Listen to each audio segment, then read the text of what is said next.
Rádio Piauí.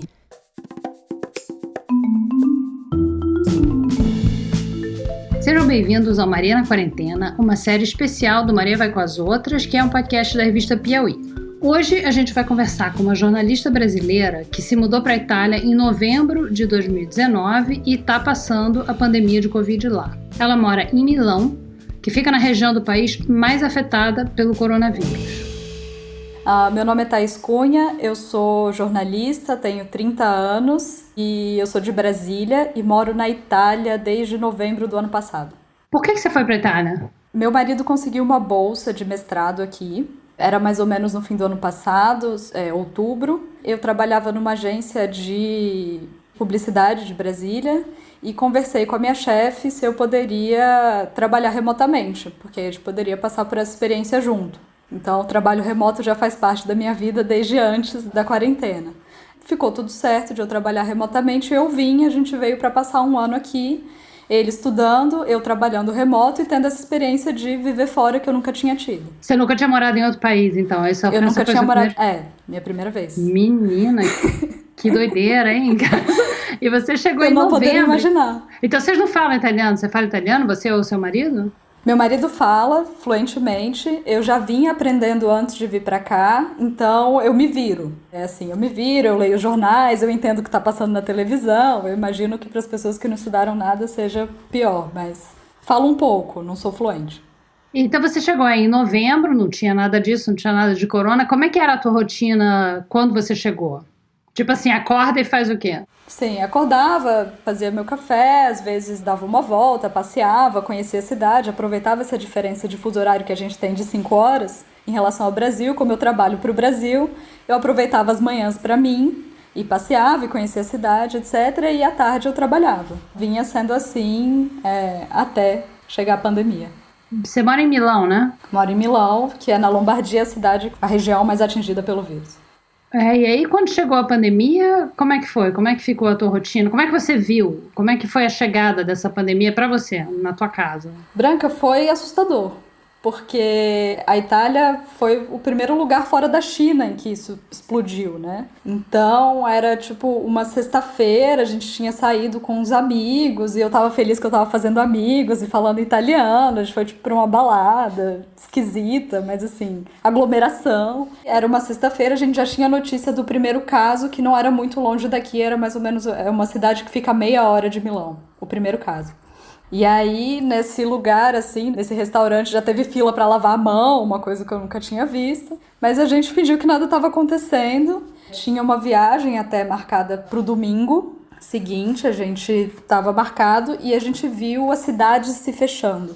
Então, a cidade onde teve o primeiro caso, o Codogno, se fechou, a gente ficou com medo de viajar para outra cidade e não conseguir voltar. Cancelou e aí tudo mudou de repente. No Brasil estava começando o carnaval. A gente não entendia muito do vírus, nem de nada, mas enfim, nós dois somos jornalistas, muito curiosos e deu um grande nervoso. Então a gente acompanhou a coletiva de imprensa às 2 da manhã, ficou na frente da TV vidrado muito tempo, para entender o que estava acontecendo, para conseguir falar para as pessoas o que estava acontecendo e para saber o que fazer também. Essa cidade aí perto de você que fechou, ela fechou porque as pessoas decidiram ficar em casa porque estavam com medo ou porque o governo da cidade mandou fechar? E aí em Milão também, como é que foi? Sim, foi uma iniciativa do governo dessa primeira cidade, um pouco para entender o que estava acontecendo, porque a grande preocupação é que tinha um caso. Não foi o primeiro caso na Itália, teve um caso antes, mas o caso anterior as pessoas conseguiram traçar de onde que tinha vindo. Esse caso aqui perto, em Codogno, ninguém sabia de quem o cara tinha pego o vírus. Já era uma transmissão comunitária, então ninguém sabia o que fazer. A cidade meio que se fechou, mas ninguém sabia exatamente. Então Milão começou uma campanha de Milão não se fecha, o comércio continuou aberto um tempo, e aí depois fechou tudo. Mas desde o começo a gente preferiu ficar em casa. Eu e meu marido, a gente preferiu, né, ficar em casa. A gente saía às vezes para andar e tal, mas escolheu não se arriscar em transporte público, nessas coisas. E a tua família no Brasil, quando viu isso? Foi complicado, porque é claro que a notícia chegou como vamos todos morrer mesmo, né? Como é que faz? Vai voltar, não vai voltar? Vocês pensaram em voltar? Ou a tua família queria que vocês voltassem para o Brasil? Isso. A família do meu marido queria que a gente voltasse, a qualquer custo. A minha família entendeu um pouco melhor que se o vírus tinha chegado aqui, se era uma transmissão comunitária, ele logo chegaria ao Brasil e não tinha o que fazer. Então vocês não pensaram em voltar? A família do teu marido queria, mas vocês não passou pela cabeça de vocês fazer isso ou passou? Passou. Porque no Brasil não tinha nem sinal, tava todo mundo pulando carnaval. Parecia que era uma coisa tranquila. E aí como é que foi essa decisão, então, de ficar aí? A gente não tinha certeza de nada. Esse fato de não ter certeza do que vai acontecer amanhã parou a gente. Além disso, tinha o fato de que em casa a gente estava seguro. Agora, se eu saísse de casa, pegasse um trem até o aeroporto e pegasse um avião, eu provavelmente pegaria o vírus, ou talvez levaria para o Brasil, enfim. A gente não achou seguro sair daqui. Muita gente fez isso, não julgo. A gente tem amigos que moram aqui, que voltaram e depois voltaram de volta, assim, enfim. Nossa! Mas a gente preferiu ficar aqui e encarar. A medida era total das ambulâncias passando lá fora. Era assim que dava pra ver que tava feio. Tipo, hoje passou muito, ontem passou menos, quando a curva foi começando a diminuir, foi passando menos e a gente foi sentindo. E como é que ficou a tua rotina, então? Quando começou a quarentena mesmo aí? Porque a notícia que a gente teve aqui é que foi uma quarentena muito rígida, né? Então a tua rotina e a do teu marido, como é que ficou dentro de casa? Como é que vocês dividem as tarefas? Como é que vocês fazem compras? Vocês têm filho, cachorro? Não tem filho nem cachorro, é só a gente. Nem gato? Nem gato, não temos bichos. Mas, assim, quando começou o lockdown mesmo, como estão chamando no Brasil, que foi só abrem serviços essenciais. E serviços essenciais são só supermercado, farmácia, hospital, etc. Não tinha nem restaurante aberto. Não tinha nem como pedir delivery de restaurante. E aí, imagina meu medo falando pouco italiano, né? Para sair de casa, a gente precisava de um documento, que eles chamavam de uma autocertificação, que a gente dava o nosso endereço, para onde que a gente estava indo, se a gente era positivo para o vírus. Ah, você foi testada? Não. A gente precisava preencher esse documento para, se a gente fosse parado pela polícia na rua, eles entendessem, tipo, você tá aqui, você tá indo no mercado perto da sua casa, então beleza, pode ir. Se eu fosse pega fazendo algo que não fosse, tipo, indo no mercado lá da minha casa, poderia pagar uma multa. Essa multa chegou a 5 mil euros. Nossa Senhora. Então você não podia sair, sei lá, não tinha autorização como em alguns outros países para sair para fazer exercício, por exemplo, para ir a um parque ou correr ou... Não, os parques foram fechados por um tempo e era só para ir no mercado e eu morria de medo de ir no mercado. Tenho medo de pegar, eram filas grandes para entrar, porque tem uma quantidade de pessoas que pode entrar por vez, isso tem até hoje. E eu ficava tipo, cara, se a polícia me parar, como é que eu vou me explicar? Não sei se eu consigo me explicar. Porque você não fala a língua, né? Como é que você vai explicar pra polícia quem você é, de onde você tá vindo, onde você tá indo? Exato. Então eu ficava com medo, eu fui no mercado poucas vezes, assim. Teve falta de produto? Cara, quando teve a notícia do vírus, as pessoas ficaram com muito medo de faltar. Então acabou todo o macarrão, acabou todo o molho de tomate. É a Itália, né? Acaba macarrão e tomate. Sim. Nos Estados Unidos, você vê as prioridades, né? Nos Estados Unidos acaba papel higiênico, na Itália acaba massa e tomate. Aqui não acabou o papel higiênico, porque todo mundo usa bidê. Os americanos devem ter se arrependido muito de não ter bidê nessa pandemia, né? Por isso que eles ficaram nessa noia do papel higiênico. E você é jornalista, você está cobrindo a pandemia para o Brasil, né? Para alguns veículos aqui no Brasil, né? Como é que você faz? Jornalista aí é trabalhador essencial? Você pode ter uma autodeclaração dizendo eu sou jornalista, eu posso sair na rua? Ou como é que você está fazendo? Pode. Eu fiz matéria para alguns veículos do Brasil. Pode sair com a autodeclaração, que aí entra como um motivo especial de trabalho. E eles levam muito a sério a imprensa aqui. Então, uma das coisas que estava aberta essencialmente era a banca de jornal. Ah, olha só. A banca de jornal nunca fechou. Então você podia sair e comprar o jornal físico? Podia sair e comprar o jornal físico, sem nenhum problema. Então, eles levaram muito a sério, mas eu fiz muito desse trabalho de dentro de casa também. Eu saí para ver como é que tava a rua, né? E consegui reportar, fazer vídeo, etc, foto, mas a maior parte do trabalho eu fiz de dentro de casa, dava muito medo de sair. E agora você tá com menos medo? Como é que tá a situação agora que tá melhorando aí na Itália? Não, agora dá muito menos medo. Assim, a sensação geral é que é tipo um pós-guerra, mas o inimigo ainda tá lá fora. tiveram já 2 fases de abertura, né? Tá na segunda. A primeira vez abriu, os parques abriram, podia fazer exercício e tal. Eu saí nesse dia, era uma segunda-feira que abriu, eu saí e as ruas estavam vazias e o transporte público estava vazio. As pessoas ainda estavam com muito medo. E aí a curva foi caindo. Agora, agridoce a sensação, porque as empresas todas abriram, a curva tá caindo, tem menos gente morrendo, mas as pessoas parecem que perderam um pouco do medo. Então você já vê um pouco mais de aglomeração, você vê gente jogando bola na rua. E eles tiveram muito cuidado para essa reabertura. Então o decreto de reabertura tinha quase 500 páginas. Nossa! Dizia assim, tudo que você pode fazer, tudo que você não pode estava listado lá. Sim, e tinha a regra das empresas que reabriram, né? Então, como que vai funcionar o restaurante, como que vai funcionar o cabeleireiro, como que vai funcionar a academia. Tudo especificado, as pessoas ainda estão entendendo mais ou menos. E as pessoas estão usando máscara aí? Sim, as pessoas estão usando máscara. É obrigatório? É obrigatório usar máscara na rua, dentro de estabelecimento então nem se fala. Pessoas que vão fazer exercício, elas colocam no queixo, mas encontram alguém e botam de volta. Você vê as pessoas se desviando na calçada. Hoje, mais cedo, eu fui no mercado e uma senhora estava com a máscara no queixo, tentou entrar, foi um coro de todo mundo. Falando, põe a máscara, põe a máscara. Muita gente morreu, né? E as pessoas estão certamente traumatizadas. O Brasil tem saído na imprensa do mundo inteiro, eu imagino que aí também, né? Eu cheguei a ver você falando disso no Twitter. Como é que é a imprensa daí? E aí tem uma imprensa bastante vital, né? A imprensa à direita, a imprensa à esquerda. Como é que a imprensa, de um modo geral, está vendo o Brasil? Eles têm muita dificuldade de entender. Porque eles têm muita dificuldade de entender que é o caos, né? Que é uma loucura completa. Porque comparando a todas as medidas que tiveram aqui, claro que tiveram problemas políticos, você teve a oposição e a situação brigando sobre as medidas, mas de um jeito, eu acredito, normal, até saudável. Bolsonaro tem um aposto, que é Bolsonaro, vírgula, o presidente negacionista. É sempre isso, saíram várias matérias sobre ele chamar de gripezinha e comparando ele com o Trump. Então, é visto como uma loucura mesmo. O presidente mais irresponsável do mundo. E a reação a vocês, quando vocês dizem que vocês são brasileiros? Qual é a reação dos italianos? No início era um pouco mais alegre, agora é um pouco, nossa, tá difícil lá, hein? Um pouco de dó, talvez. Quando saiu o pronunciamento sobre a gripezinha, uma amiga ligou pra cá, falando, então, me explica. Uma amiga assim, italiana cara? queria que você explicasse o Brasil pra ela? Boa sorte. Cara, você tem 2 horas.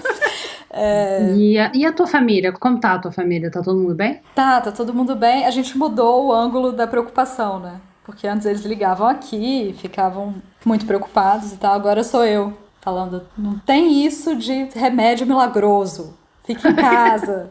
Enfim, eu ligando pra minha avó, mandando ela ficar em casa. E todo mundo me acha muito neurótica, mas... E a tua avó tá ficando em casa e não tá tomando cloroquina? Ela tá agindo certo? Tá em casa sem cloroquina, tá agindo certo até onde eu sei. O que eu acho mais engraçado é que o isolamento no Brasil é muito diferente do daqui, né? Então, quando eu vou compartilhar experiências como...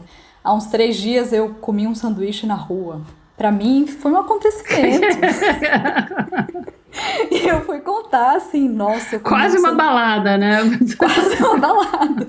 E as pessoas ficaram tipo, tá, mas pode comer sanduíche na rua, na quarentena? Eu falei, não, cara, não pode, tava fechado. Eu comi uma comida que não fui eu que fiz. Falando em comida que você que fez, como é que vocês estão dividindo as tarefas aí dentro da tua casa? Tá difícil? Tá fácil? Não, tá tranquilo, é uma coisa que a gente já fazia. No Brasil a gente tinha uma diarista, aqui desde o início não existe isso. Então, a gente sempre dividiu as tarefas. Eu sou melhor na cozinha, eu fico com a cozinha.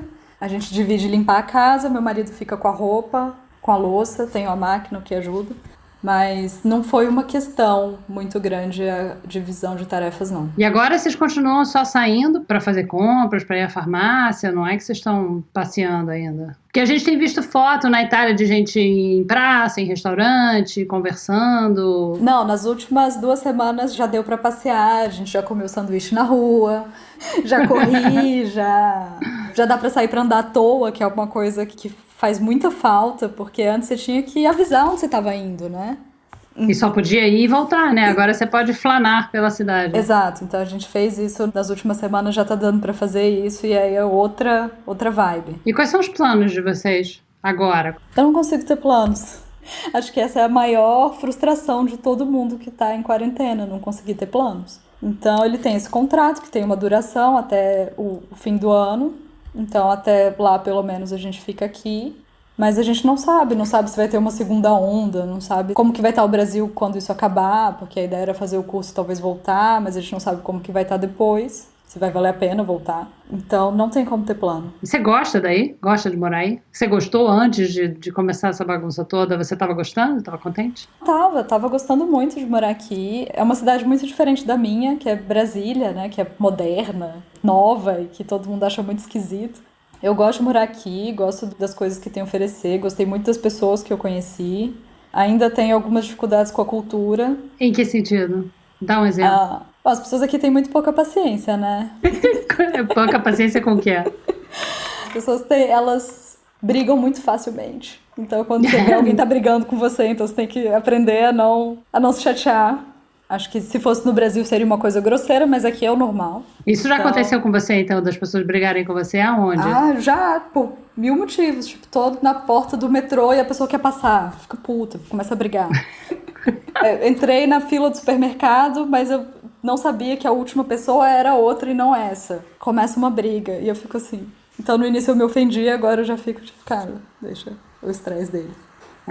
Mas você não briga de volta ainda, que você não tem italiano pra isso ainda, né? Tem que aprender. Já briguei de volta e funciona. Então, tô aprendendo a brigar de volta. Essa coisa de brigar, isso é mais homem que briga? Ou as mulheres italianas também brigam? E também se brigam tanto com você quanto com o teu marido? Eu acho que é uma coisa que vem do machismo daqui também. Saíram algumas pesquisas, inclusive a gente falou sobre a questão da divisão de tarefas não ser uma questão aqui, mas aqui é um oásis. Saíram pesquisas dizendo que só 1/3 dos homens estavam fazendo alguma coisa em casa aqui. Alguma coisa. Na quarentena? Alguma coisa, tipo tirar o lixo. Tipo guardar a louça, arrumar a cama, não sei. Então o machismo é muito presente. Eu acho que esse temperamento, né, que se estressa com mais facilidade, eu acho que ele é geral, mas ele é certamente pior contra mulheres. E eu acredito que contra mulheres que são pequenas que nem eu, tem carinha de menina que nem eu. Você é então bem é mais jovem, fácil de montar em cima. E a outra coisa que voltou com a fase 2 da quarentena foi o assédio. Acontece. Na rua, mesmo de máscara, eu fui no supermercado e uma pessoa mexeu comigo, me seguiu no estacionamento, eu entrei numa pequena multidão para conseguir me livrar. Então, nossa, ainda acontece. E isso antes da quarentena é uma coisa que você tinha notado, o assédio, mais aí do que você estava acostumada no Brasil? Acho que talvez empate, mas você se sente mais vulnerável quando você não tá no seu país, né? Claro, porque você não conhece as regras, não fala a língua, você não sabe nem como escapar, né? Não tem muito como, né? Você dá uma fugida ou você tenta usar o fato de que você não sabe a língua pra se livrar daquilo, mas aqui é tão machista quanto o Brasil. E aí agora abriu então e você vai ao mercado e você já tá sentindo isso, o pessoal já tá assediando outra vez, achou que podia. Eu já olhei e falei, então voltou ao normal mesmo, né? Nossa senhora, é verdade. Parece que tá tudo. Tá bom, Thaís, muito obrigada e boa quarentena aí pra você. Boa quarentena pra vocês também. Obrigada. O Maria Vai com as Outras é um podcast da revista Piauí e, como eu sempre digo aqui, sejam tão cansados de saber, para quem gosta do programa e quer que ele continue, a melhor maneira de apoiar é assinando a revista. Vocês podem fazer isso na página revistapiauí.com.br, clicando Assine no topo da página. E vem falar com a gente nas redes do Maria, porque tem coisa acontecendo lá. No dia 20 de maio, eu e o Bernardo Esteves, apresentador do A Terra é Redonda, que é o podcast de ciências da Piauí, fizemos uma live para falar sobre como tem sido produzir podcast na quarentena. A ouvinte Patrícia Pessoa Valente comentou o seguinte sobre essa live. Ela disse: é sensacional conhecer os rostos de vocês e ver o quanto expressiva a Branca é e conhecer novos podcasts a partir das indicações de vocês. Quem os nossos favoritos recomendam. Desde o episódio sobre cabelos, fiquei curiosa para ver seus cachos, Branca. Então, ela agora viu os meus cachos e se você, assim como ela, tem curiosidade em ver os meus cachos ou os cachos do Bernardo, vai lá no Instagram do Maria, que é @mvcopodcast, e assiste a live. O vídeo completo está disponível no IGTV. E o episódio de que ela fala aqui, o episódio sobre cabelos, foi o episódio número 1 da segunda temporada, que se chama Cabelos. Ele está disponível em todos os aplicativos de podcast e no site da revista Piauí. E eu queria aproveitar que a Patrícia falou das recomendações que a gente deu e recomendar um podcast que eu não falei naquele dia, que é o Negra Voz. É um outro podcast narrativo, a gente estava falando de podcast narrativo, esse é um outro podcast narrativo que eu gosto muito de ouvir e recomendo para todo mundo. O Maria Vai com as Outras é uma produção da Rádio Novelo para a revista Piauí. A coordenação geral é da Paula Scarpim, a edição de som é da Cláudia Holanda. A Mari Romano fez a releitura da nossa vinheta, a finalização e a mixagem são do João Jabassi, nossa produtora é a Mari Faria, a coordenação digital é da Kellen Moraes e a Ana Beatriz Ribeiro é a editora de redes sociais do programa. Eu sou a Branca Viana, muito obrigada e até o próximo Maria na Quarentena.